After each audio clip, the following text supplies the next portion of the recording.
The Day in Tech History is sponsored by CashFly over at CACHEFLY.com, where you can host your podcast and get a 14-day free trial. Jeffrey Powers here. I welcome you to the Day in Tech History, a full rundown of technology history 7 days a week. Subscribe to the show via iTunes, Stitcher, or download right from dayintechhistory.com. Now let's find out what happened on this day, your day in tech history.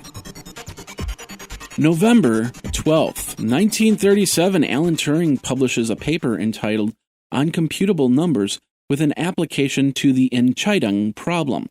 In it, Turing provides an abstraction that would form the basic theory of computability for several decades. 1980, the IBM Data Processing Division announced the IBM 3081 processor complex and the IBM 3033 model Group 2.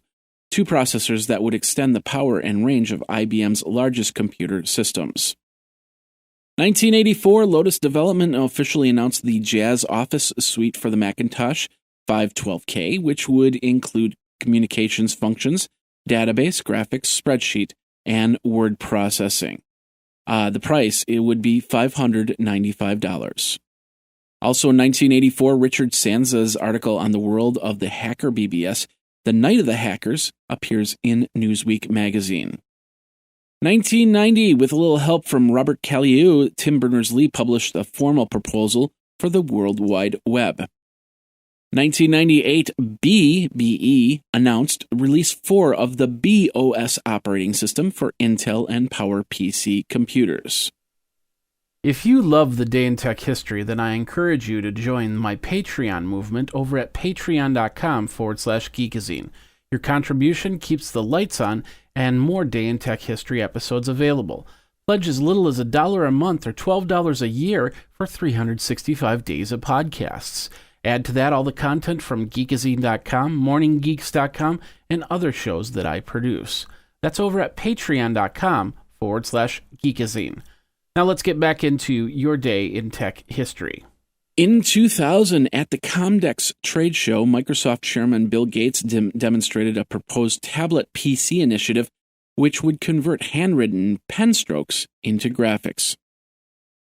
2001, AMD announced the 950 MHz mobile Duron processor for $160 and the 1.2 GHz mobile Athlon 4 processor for $525.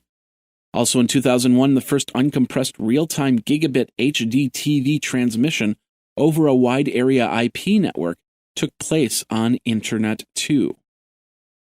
2002, a 36-year-old unemployed London sysadmin named Gary McKinnon, also known by the handle Solo, was indicted for what U.S. authorities described as the biggest hack of military computers ever detected.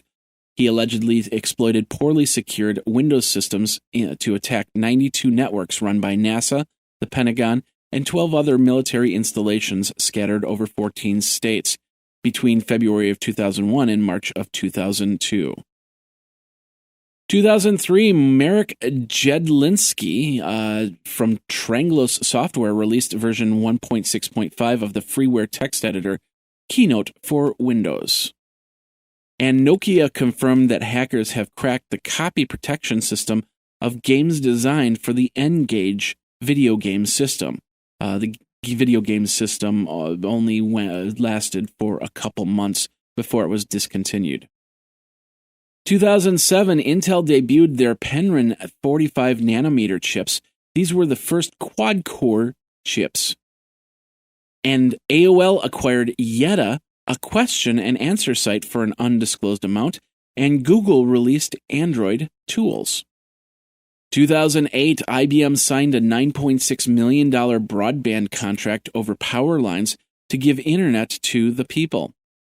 And Google launched Chrome for Linux, although the browser didn't really work that great. 2009, Microsoft launched online mobile marketplace. 2011, 22-year-old Ilya Zimorskia, hopefully I pronounced that right, founder of Diasporia, passed away, which was a social network that was growing at the time. 2012, Google was hit with a $208,000 fine by Australian man because of a 2004 shooting prompted Google to reference his name with organized crime. And John McAfee goes into hiding because his neighbor, Gregory Faull, was killed. McAfee stated he had to go into hiding because Belize police were out to get him. And in 2013, Google Fiber begins installations in Provo, Utah. Twitter launched the custom timelines, and Google Glass added Play Music integration, along with new stereo headphones option, USB stereo headphones option for $85. And that's your Day in Tech History. My name is Jeffrey Powers, www.dayintechhistory.com. All the show notes are over at wikizine.com, Geekazine's wiki. And of course, you can like the Facebook page and follow Twitter at Day in Tech Hist. Until tomorrow, take care.